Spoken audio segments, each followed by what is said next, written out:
Got 100 steps to go. Tonight I'll make it 99. By rayrae118. 19 years later. The end of summer came extraordinarily quickly this year. Indeed, for the family winding its way quickly through the masses of muggles at the train station in London, it seemed as if they were merely closing their eyes in June and woken up in September. Perhaps that was because this school year was a year of firsts and lasts. Harry chuckled fondly at his son, while his youngest daughter clutched his hand tighter. "Daddy, what if I'm not sorted at all?" Lily Luna Potter whispered, as her mother, Ginny Potter, gestured for her big brother James to go through the barrier first. Harry looked down at his bright young girl. "I have every confidence you'll be sorted, Lily," he said comfortingly. "Just last week you turned James's hair green because he took away your potions textbook. Remember?" Indeed, Lily did. It was just so nerve-wracking. She had watched her older siblings take this trip for years. And now, finally, it was her turn. Harry squeezed her hand reassuringly. "It's all right to be nervous, Lily." "I know I was." Lily looked comforted by that, as Ginny called their attention back to the magical barrier, hiding platform 9 3/4 from view. "Tori, Ronnie, you two need to go through together," she instructed. "We'll be right behind you." The twins, Victoria Hermione Potter and Veronica Susan Potter, nodded as one and headed towards the barrier at a brisk walk. With one last glance at her husband and youngest daughter, Ginny followed the twins. Harry kept his grip on Lily's hand as he guided her through right behind the rest of their family. Lily closed her eyes as they drew closer, waiting for the crash that never happened. She had made this journey many times before, but it just seemed so much more real now. Now that she would be getting on the train as well. When she opened her eyes again, they were on the other side. All around them, students and parents were talking, laughing, yelling, or searching for friends they hadn't seen all summer. She grinned up at her father, who smiled back proudly. "Come on," he said, tugging her forward. "Let's find you a good compartment." They walked along the train for a few minutes before finding several empty compartments, and Harry helped Lily get her trunk and a new tawny owl, a congratulatory present from Ginny and Harry for getting a Hogwarts acceptance letter, stowed in one of them, before they headed back out onto the platform, to wait for the others to show up.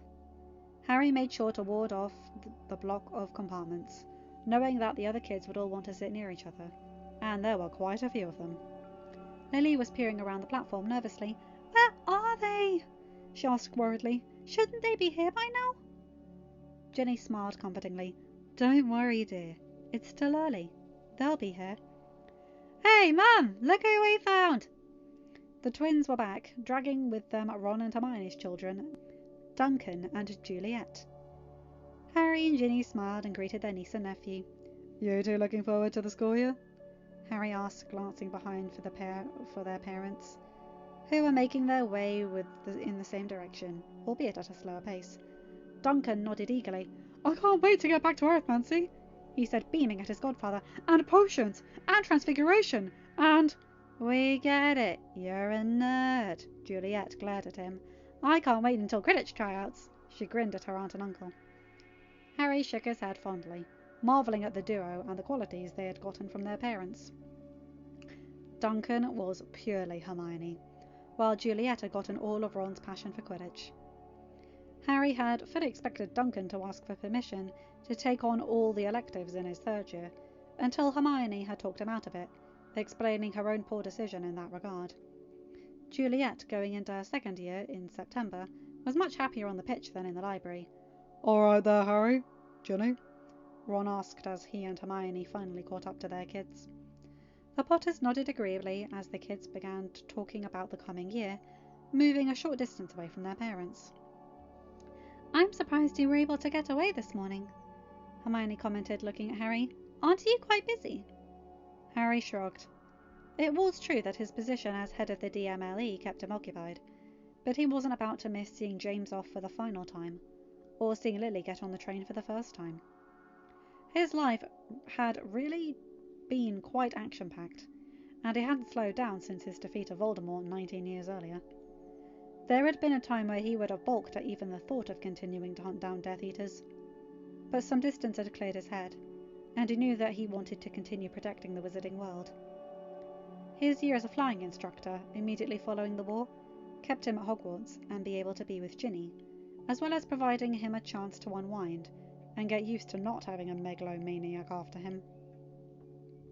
After Ginny had graduated, the goblins had approved his request to travel to Egypt and join Bill and Fleur, who had left a few months before, to get some more hands-on experience. Harry and Ginny had spent that summer learning how to break curses and exploring ancient tombs. Though there was a good deal of fun as well as educational, by the end of the summer, Harry knew that he didn't want to pursue that profession. So when Ginny returned to England in September, Harry went with her. Once home, he had immediately applied to become an Auror, and had been accepted almost before he had managed to get the request for an application out. At that point, they still had been condensing the training period down to 1 year rather than 3, in order to fill out the depleted Auror Corps. He had graduated at the top of his class, and after 5 years on the job, had been promoted to head Auror. Just 3 years after that, a skirmish with some dark wizards had left Kingsley with a permanent limp. Choosing to take the opportunity to retire, the man had put forth Harry for a promotion, which was how he had found himself as the youngest head of the DMLE in history. Even through all of his deeds on the job, Harry would say that his biggest accomplishment were the 4 children he and Ginny had brought into this world. Ginny glanced over at him. "We did do some good work, didn't we, Potter?" she mentally grinned. Harry smiled back and nodded slightly. Ginny had also had a busy time of it, between pregnancies and playing as chaser for the Holyhead Harpies. Like Gwenog Jones had suggested, she had received an offer for the vacant reserve chaser spot for the Holyhead Harpies immediately upon graduation. Due to an injury several months into playing the season, Ginny had been moved up to a starting position. She and Harry had had time to the kids around her career, but Ginny was the one on record books as scoring the most goals in a season, a title she had achieved in her 3rd season with the Harpies. After she had Lily, she had chosen to retire from active play and took a job in the Department of Magical Games and Sports. Realizing that Hermione was still waiting for an answer, Harry turned back to her and shrugged lightly. "It's James's last train ride, and Lily's first." Hermione nodded, not needing any more explanation than that. It was an important milestone for both kids. Harry smiled softly, knowing that she understood completely. "Have you seen any of the others?" Hermione shook her head. "Not yet, but we only just got here. They'll all show up. We've still got nearly 20 minutes before the train departs." Harry knew she was right. "Did you have any trouble parking, or did you just flew in?" Hermione rolled her eyes in her husband's direction. "I wanted to drive, but Ron seemed to think it was beneath us to use Muggle transportation." "I didn't say that," Ron protested. "I just said it was easier to flow." Harry and Ginny traded a knowing look as the duo descended into yet another row.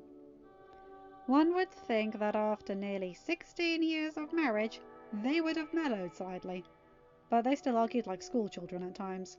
"Anyway," Ron turned back to Harry and Ginny, having clearly decided that arguing wouldn't do anyone any good right now. "I have the time off with the season finished, but Hermione insisted on coming, even though she should be at the castle already." Hermione rolled her eyes. "I wanted to see my children off to school," she protested. Ron glanced at her.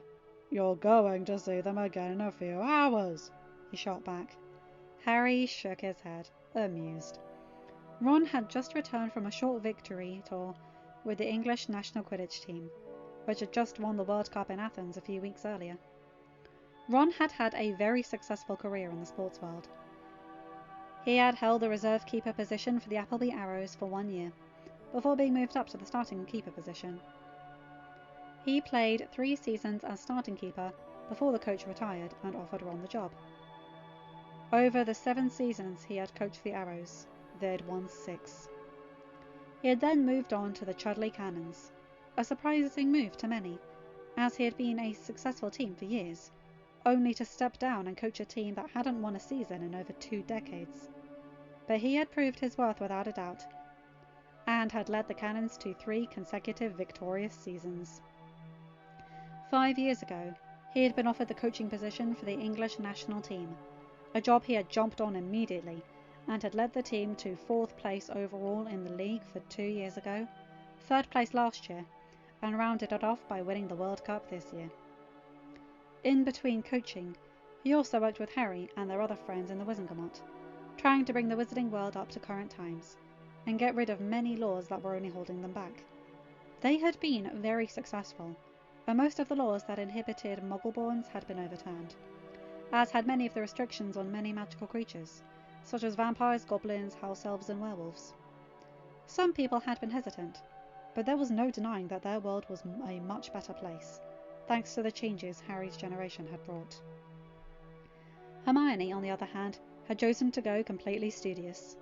After graduating with straight O's across the board, she had studied for 4 years to complete an arithmancy mastery, and then, after taking a few years off, had accepted Minerva's offer to help her complete her transfiguration mastery.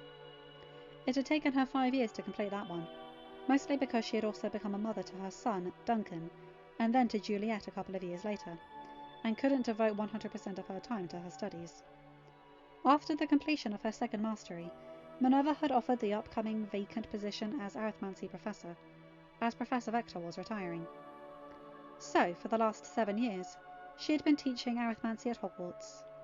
In her spare time, she liked to work on spell creation, and she and Harry had spent many a weekend working to design new spells, bonding even further over their shared love of arithmancy. Even though Harry hadn't continued with his formal education in the field, he loved to read, and Hermione had always been willing to share everything she had learnt. What are they arguing about now? Harry glanced over and nodded a greeting to Neville and Susan, who had just arrived. I'm not entirely sure anymore, he commented. First it was Ron's desire to take the flu, then Hermione's desire to see her children off rather than wait until they arrived at the school. He looked at his oldest friends, who now seemed to be arguing over whether owls or cats made better pets. Susan rolled her eyes. Typical, she muttered, but there was a smile on her face. Sorry we're running a little later than planned. I didn't want to leave the office until I knew that Hatchet could handle it. Harry sighed. Terence Hatchet was a good aura and a good man, but he didn't do too well in an authority role. Unfortunately, with everyone either seeing their children off today or assigning patrol areas and duties outside of that office, Hatchet was the most senior official left at the DMLE office, and it fell to him to act as head until Harry returned.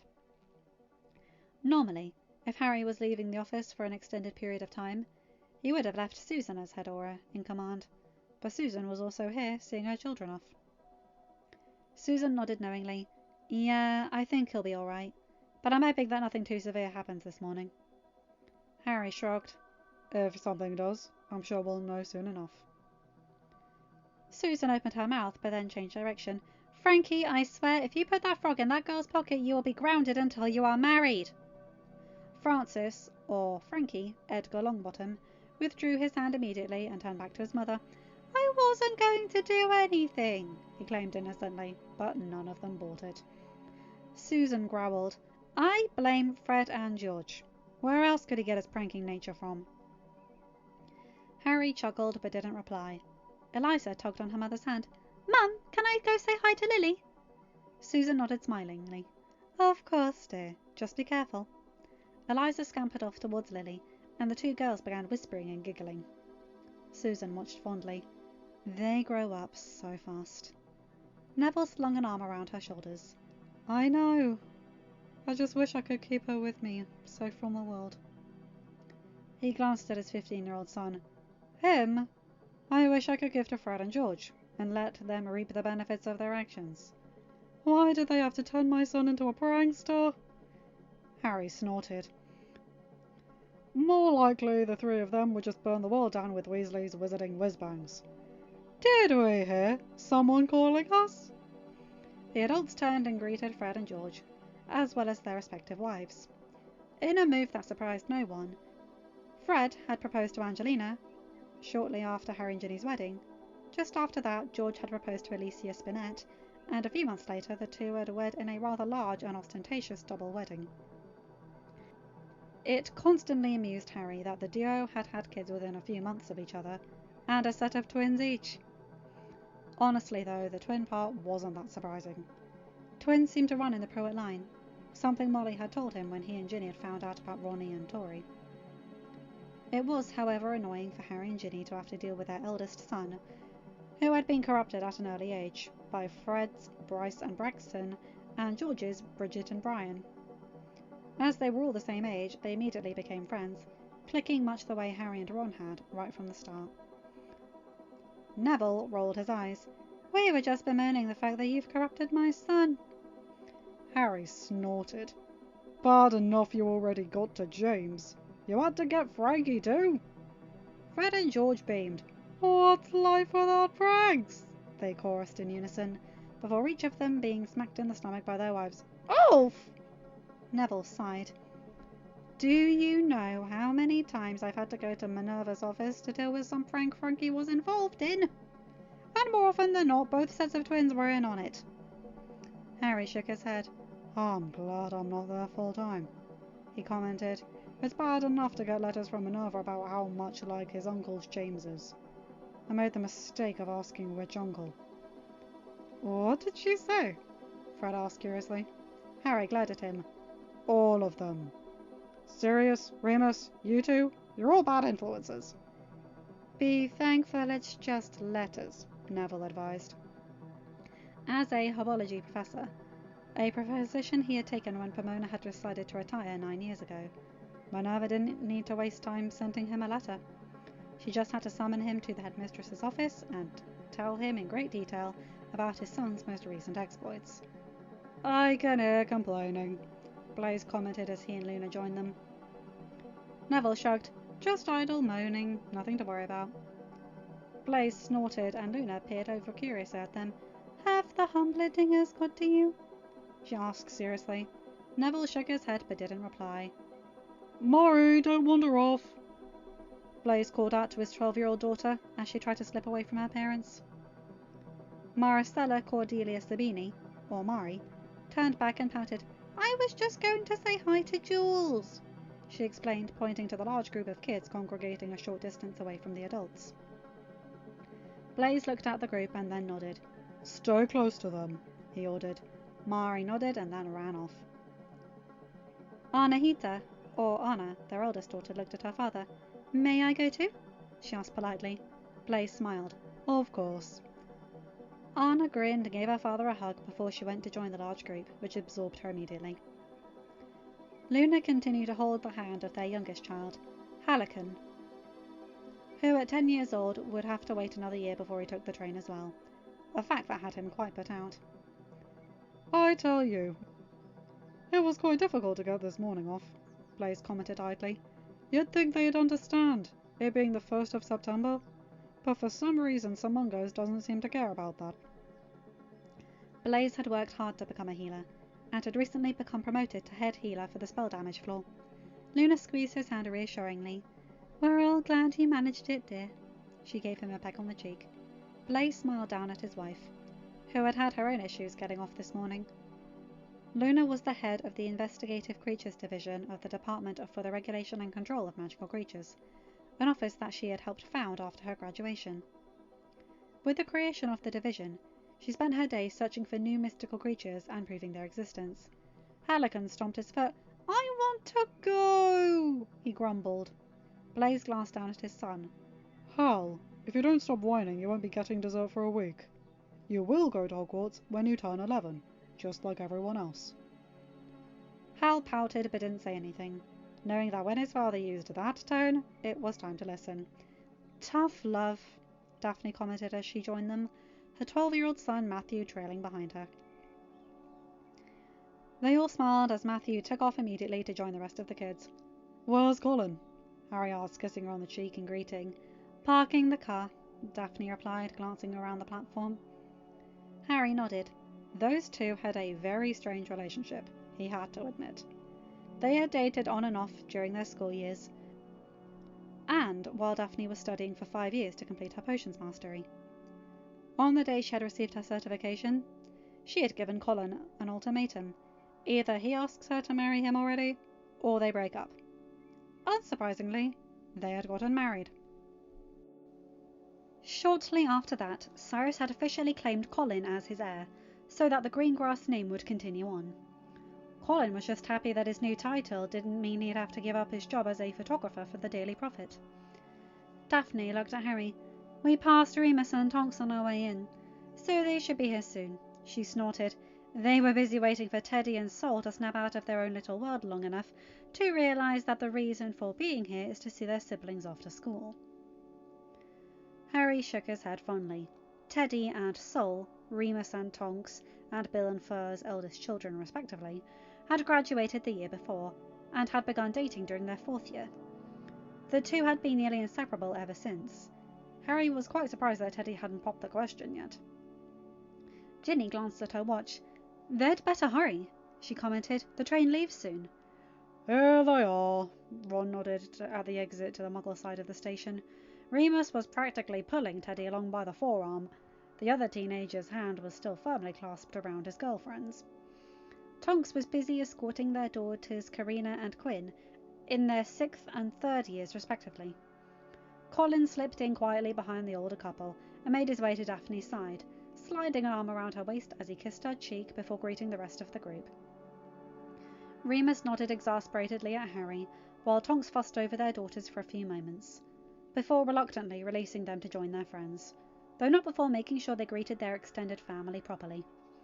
Remus kept a firm grip on Teddy, while Sol was pulled away by her own father, who had appeared quite suddenly, nodding a greeting to the rest before returning himself and Sol to Fleur, who was making sure their youngest daughter, 14-year-old Dominique, had everything she would need for the term.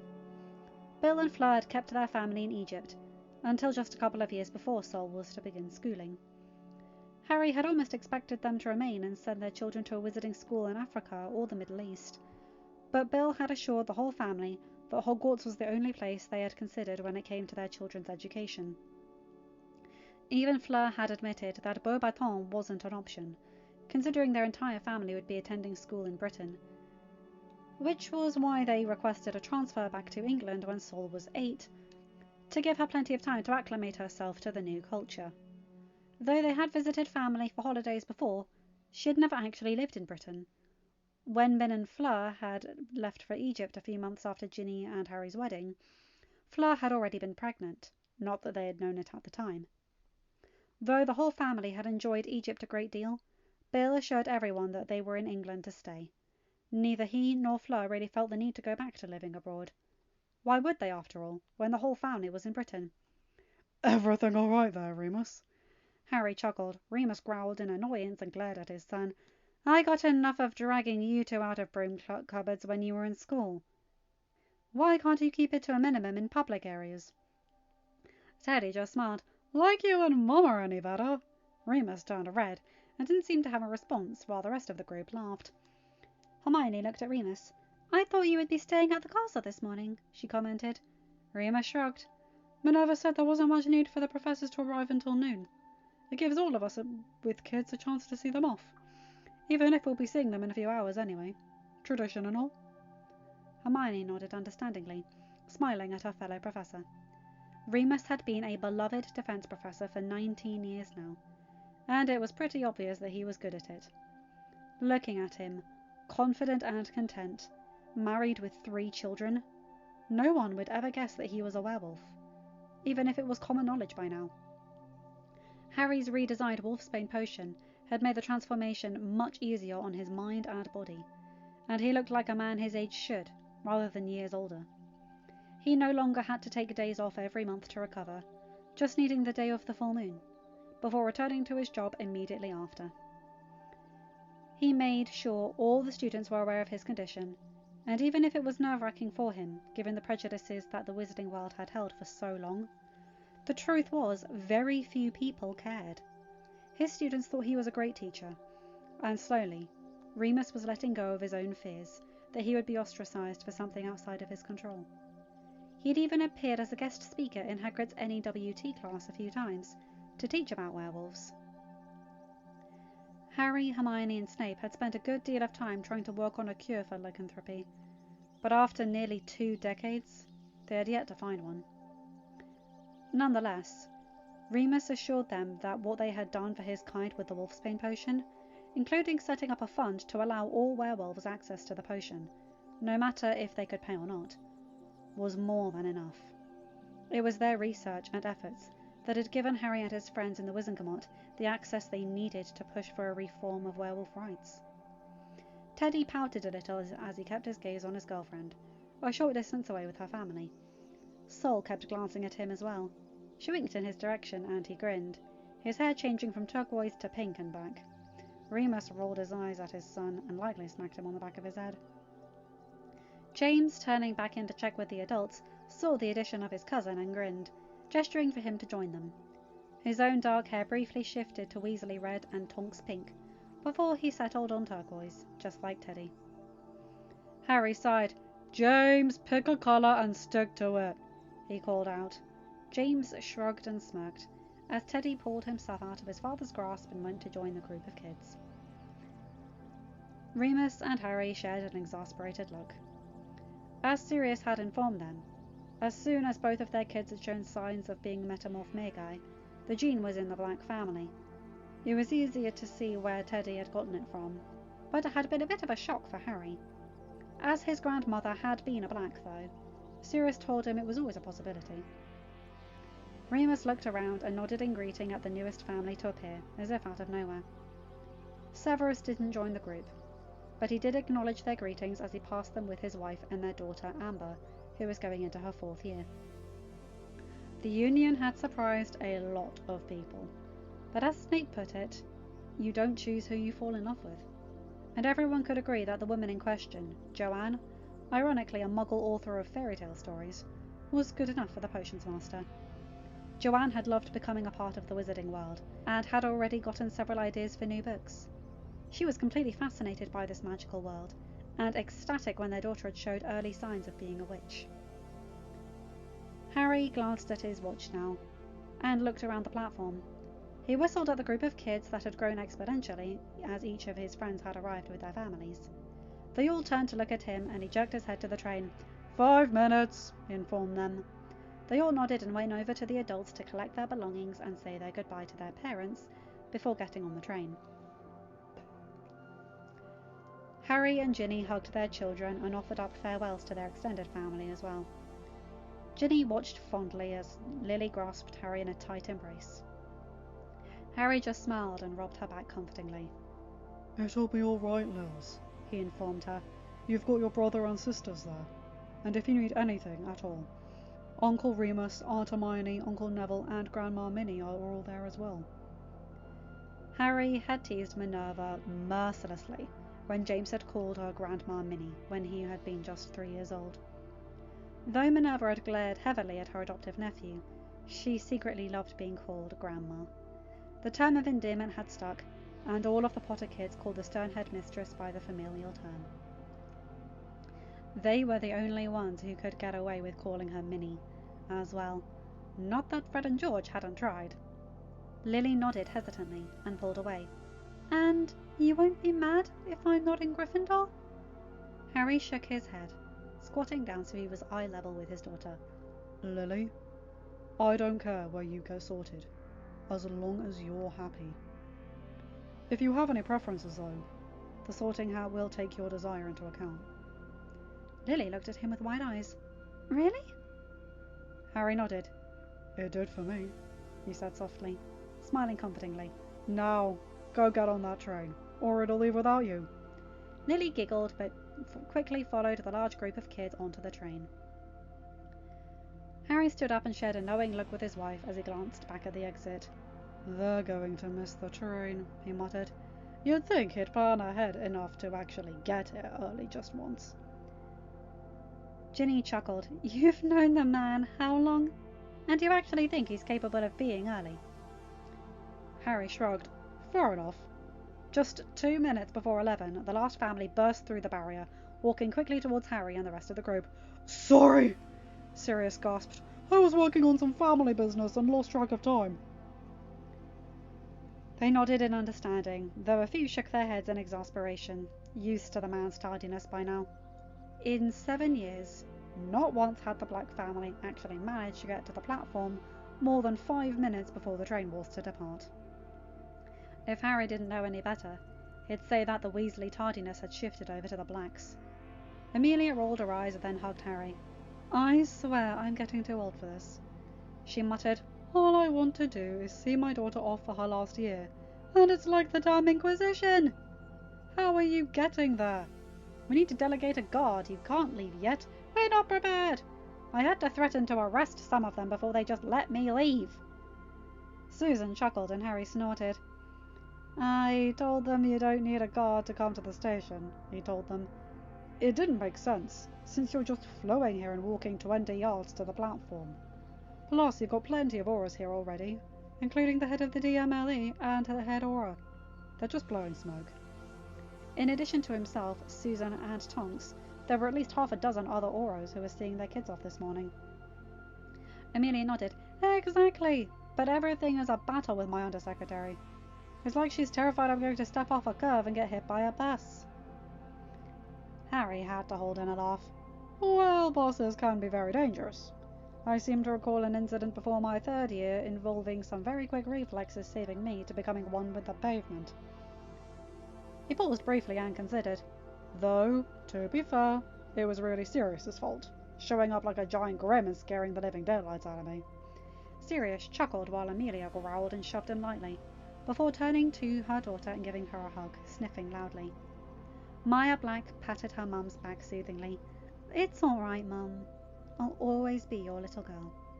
Amelia nodded, smiling wetly. As she pulled away, Maya moved to hug Sirius as well. I'll see you at Christmas, Dad, she said, grinning. Sirius nodded, ruffling her hair. Have a good time. Play plenty of pranks and enjoy your last year. Maya rolled her eyes as she hurried towards the train, just as it gave a loud whistle and started moving slowly out of the station. The door opened, and James appeared, holding his hand out for Maya to grab onto. She did so quickly and let her cousin pull her inside. James waved at the large group of adults before closing the door once more, just as the express began to pick up speed, leaving the platform behind it just as it started its journey north. Harry and the others watched until the scarlet engine could barely be seen anymore, before they all gave their farewells to each other and headed back to their respective jobs. Hermione, Remus and Neville quickly took the Floo back to Hogwarts, followed by Bill, Fleur, Fred and George, who were all headed to Diagon Alley. The large group headed to the Ministry. Harry, Ginny, Amelia, Tonks, Luna and Susan waited their turn, before walking through the fireplace one by one. Harry clasped Ginny's hand in his as they walked through the atrium towards the lifts. So much had changed since the first time I walked through that barrier, he mentally commented. Ginny sighed, and Harry smiled suddenly. Do you remember the first time we saw each other? Ginny grinned. You asked my mum how to get onto the platform. I wanted to go to Hogwarts so badly. Harry nodded. You ran along the platform with the train until it left the station. Ginny looked at him. You were watching? Harry shrugged. I always noticed you. I might not have realised it, or known what it meant at the time, but I was always aware of you. I think it was because of the bond. Ginny nodded slightly. It did make sense. A lot's changed, she repeated her husband's words. They held hands right up to the point where they had to separate to go to their different departments in the Ministry. So much had changed since Harry had been introduced to the Wizarding World, all those years ago. It felt like a lifetime. And, in a way, it was. Harry had lost so much, but he had definitely gained more. He had great friends, a wonderful family, consisting of the brothers and sisters he had always wanted, uncles who loved him unconditionally, an aunt who had stood against a man hailed as Merlin in order to prove himself that he didn't need to be treated like dirt, more nieces and nephews than he had ever thought was possible, a son and daughters who were perfect, and Ginny, the love of his life, the reason he had for breathing. She was everything to him. She had propelled him forward when things looked hopeless. She had stood by his side no matter what life threw at him, and she had borne it all with great strength and pride. There may have been easier paths that Harry could have taken. He could have continued following Dumbledore. He could have let Voldemort take over without fighting. But life had taught him the difference between doing what was right and what was easy. And Ginny had shown him that all could be gained by choosing to do what was necessary, rather than bending over and stepping aside. So yes, Harry had lost a great deal, but he knew that he had gained so much more. Voldemort had been dead for nearly 19 years. All was well. End of chapter, end of story, and end of series. Hi guys, hope you enjoyed that. Oh my goodness, what an ending. All of those kids, oh my god. The next generation's huge. And I love that. I love one little bit they mentioned here. Joanne. That's J.K. Rowling. J.K. Rowling marrying Severus. Oh my god, that's flippin' perfect. I love that Ron and Ginny. But I just love all of it, you know. And guys, thank you so much. If you listen from the beginning of this series to the end, you guys are legends. And I hope you appreciated the experience I've gained in this series. If you have listened from the start, you can tell that my voices for the characters have changed drastically. And I hoped to keep them consistent in the later ones because I wasn't as experienced back then in making new voices for different characters. So I hope that's improved, guys. Anyway, you all know the drill. Like, share, and subscribe, comment, and make sure to have a good day, night, or whatever time zone you're in. Bye, my guys, gals, and non-binary pals. I'll see you in another video. Take care.